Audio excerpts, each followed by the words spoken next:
শরীফের পীরজাদা কাশেম সিদ্দিককে তৃণমূলের বড় পদ দেওয়া হলো, তাকে জেনারেল সেক্রেটারি করা হলো, কি বলবেন?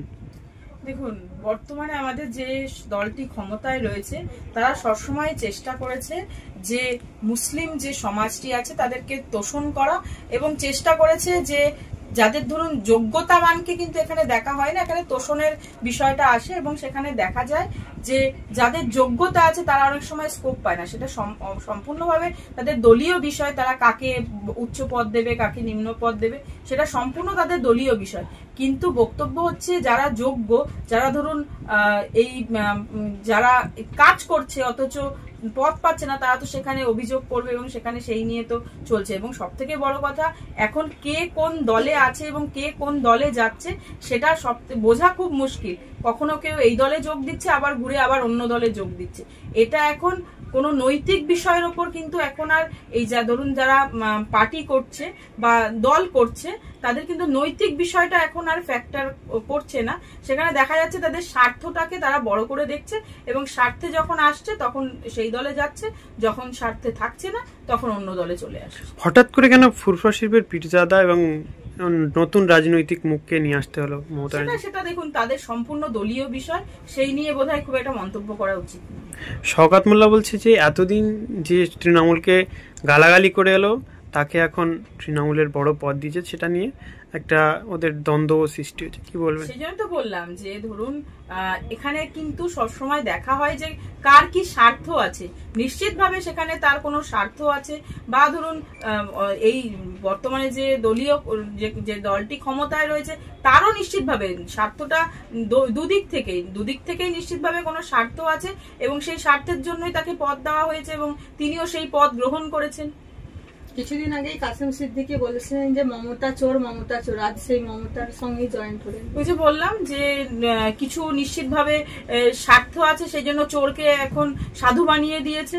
সে যাকে নিশ্চিতভাবে উনি তো আর এমনি এমনি চোর বলেননি, নিশ্চিতভাবে উনি জেনে শুনে সবকিছু বুঝেই চোর বলেছিলেন। সালে চোর যদি আজকে সাধু হয়ে যায় এমনি এমনি তো হবেন না, তার পেছনে অনেক ঘটনা আছে এবং অনেক সেই ঘটনাগুলো তার সর্বসমক্ষে উনি প্রকাশ করবেন না। তাই উনি এখন সামনাসামনি বলবেন যে আমি ভুল বুঝেছিলাম বা আমি এখনো আর চোর বলা যাবে না তাকে, কারণ সে আমার নেত্রী।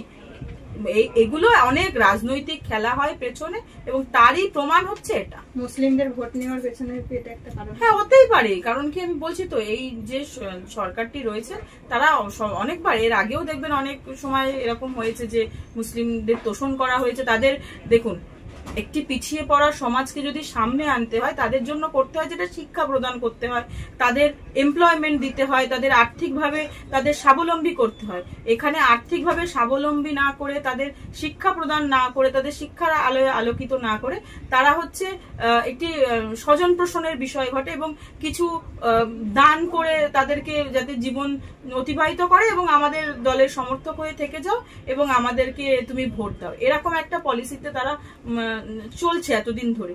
আমার মনে হয় প্রত্যেকটা রাজনৈতিক দলে সমাজের যারা পিছনে আছে তাদেরকে কিন্তু উচিত শিক্ষা তাদের প্রদান করা এবং তাদেরকে আর্থিকভাবে স্বাবলম্বী করা, যাতে এই পুরো সমাজটার উন্নতি ঘটে।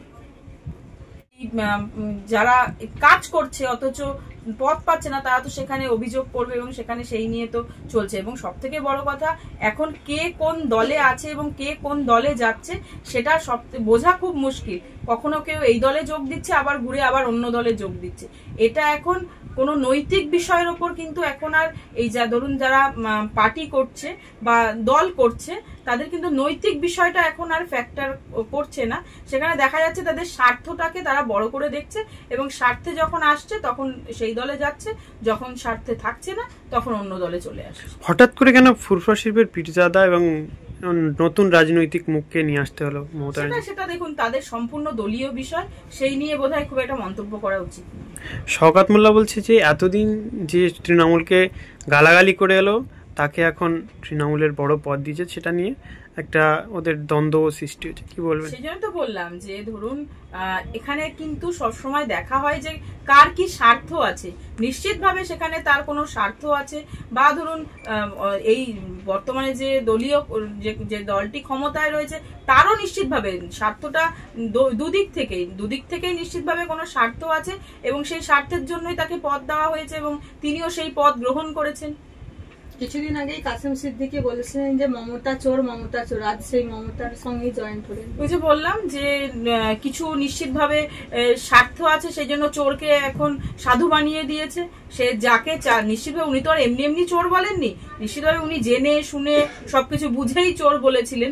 তাহলে চোর যদি আজকে সাধু হয়ে যায়, এমনি এমনি তো হবেন না, তার পেছনে অনেক ঘটনা আছে এবং অনেক সেই ঘটনাগুলো তার সর্বসমক্ষে উনি প্রকাশ করবেন না। তাই উনি এখন সামনাসামনি বলবেন যে আমি ভুল বুঝেছিলাম, বা আমি এখনো আর চোর বলা যাবে না তাকে, কারণ সে আমার নেত্রী।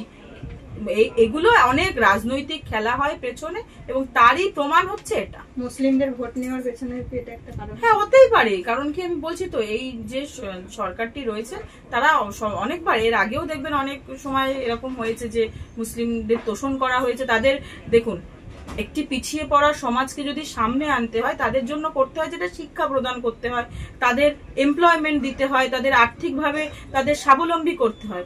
এখানে আর্থিকভাবে স্বাবলম্বী না করে, তাদের শিক্ষা প্রদান না করে, তাদের শিক্ষার আলোয় আলোকিত না করে, তারা হচ্ছে একটি স্বজন পোষণের বিষয় ঘটে এবং কিছু দান করে তাদেরকে যাতে জীবন অতিবাহিত করে এবং আমাদের দলের সমর্থক হয়ে থেকে যাও এবং আমাদেরকে তুমি ভোট দাও, এরকম একটা পলিসিতে তারা চলছে এতদিন ধরে।